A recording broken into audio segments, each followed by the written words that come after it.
Chapter 7: Noticing, Praising, and Criticizing. So, these three things, noticing something, praising with authenticity, and criticizing when something goes wrong, has a huge role to play in one's development, especially as kids, and also very helpful during a team setting, working in a team setting. So, let's take a look how.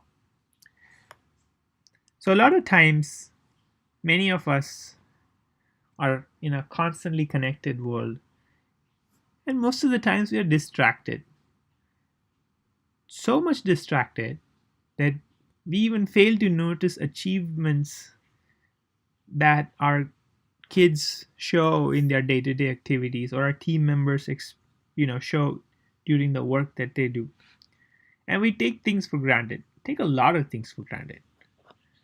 So this is an important thing to be aware of, to be not so distracted that we can't see big achievements that happen on a day-to-day basis. So being present and noticing something great, noticing a big achievement, noticing great effort, and genuinely praising that achievement or that effort, and being very authentic about it is an important thing for a leader, for a parent, in the growth of the child or the growth of the team member. And one key angle that I also resonated when I read the book Mindset by Carol Dweck, and which I think this chapter is all about, is when you praise something or someone, praise the effort, not the intelligence, and not only the end result. The end result is important. We want to achieve the gold medal. We want to have the best in class performance when it comes to the work that we do in our team. But that's just the final stage. There's so many things that go in towards achieving that goal. So effort and ability to learn is more praiseworthy than the end result alone. So recognizing the process and not just the final product is an important key thing to keep in mind when you praise someone or some big achievement. Let's take a few examples of some good praises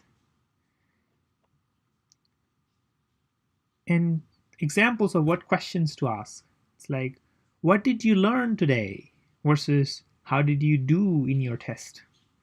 Doing something in your test tells you just that you're interested in the score versus did you learn something from giving that test? Certain things that you didn't know that you're going to learn, right? When your child comes back home after playing a game, would you ask, how would you improve the game to understand more of what happened versus how many goals did you score? One is more result oriented, one is more action oriented or the effort oriented.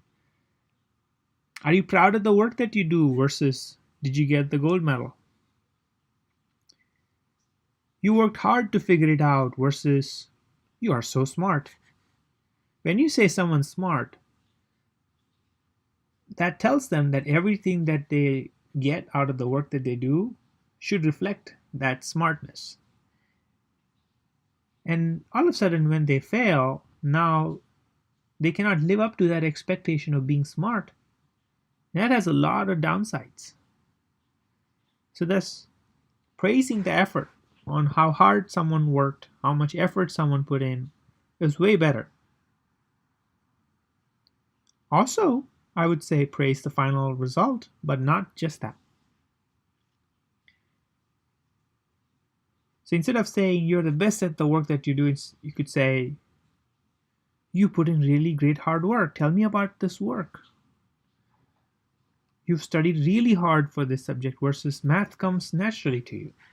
One is a fixed mindset, or the other is a growth mindset, where you give the opportunity to the other person to prove that they can improve, that they can constantly grow, that they can get better over time with the effort that they put in. that persistence and sticking to something is more important than the final result. So if you just praise the intelligence, then when the other person faces failure, then they cannot show their face to you, because in your mind they should be smart, and that's what they have as an image of themselves. So do not praise just intelligence, praise the effort. Finally, certain times things will not go the way we expect it to be, and we'd like to improve some of the weaknesses as parents and as leaders of our team members. What I have learned increasingly over time is to focus on improving the strengths and starving the weakness. Certain times when it is catastrophic, you will have to share some of the points, and the way you criticize or the way you share some of those points is very important. Never criticize. Primarily because when you criticize someone, it leads to a lot of shaming. And if you criticize someone, instead of criticizing the problem, so like attacking the problem versus attacking the person.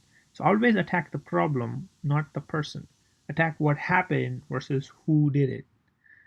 So when you attack what happened or what could be done better, the other person now has control towards taking on better actions next time. But when you criticize someone, they could feel shame, they could eventually feel angry, they could hate you, they could have a sense of resentment, and they could also get defensive and not open to suggestions. A big thing that happens when you criticize or when you shame someone and when you put someone on the spot, which is the biggest learning for me in this chapter, is that their confidence goes down.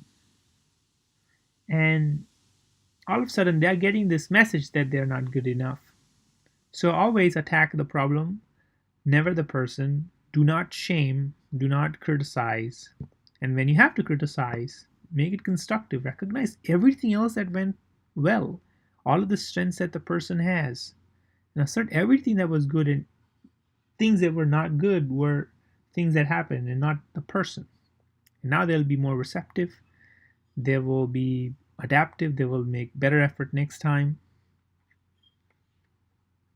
And the other big learning that I had in this chapter was unspoken criticism. As leaders, as parents, our actions speak louder than our words.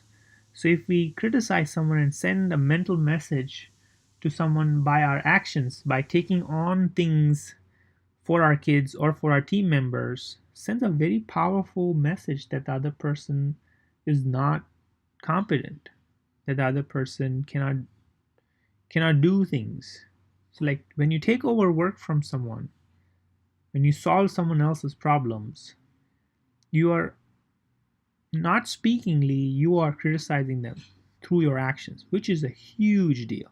So be very careful as leaders to lead with questions and not solve things for your team members, because that is a huge way of criticizing someone. The other thing that will be helpful is when if you want to elicit good behavior and have less instances of criticism, then catch good work that someone in your team does or your kids do. Be very sensitive, be in the present, catch all the good work that they do. Notice the progress that they're making in the good work that they're doing and show genuine appreciation. So catching good work, noticing that progress that's happening during that point in time, and appreciating the effort and the final result is what makes the other person feel that you are paying attention. And everyone wants and seeks attention. That's the core of this chapter. Everyone, teens, your team members, everyone will continue to do whatever gets your attention, good or bad. If certain bad things get your attention, they'll do bad things. If certain good things get your attention, they'll do good things. Everyone deeply wants attention. If someone's willing to give them the attention as a leader, as a parent, then pay attention to good things, and they'll do all of those good things, set a really high bar, and you'll be surprised how they even beat those high bar expectations that you have. And the biggest final learning again was to never take over and criticize, especially to criticize through actions. Thanks.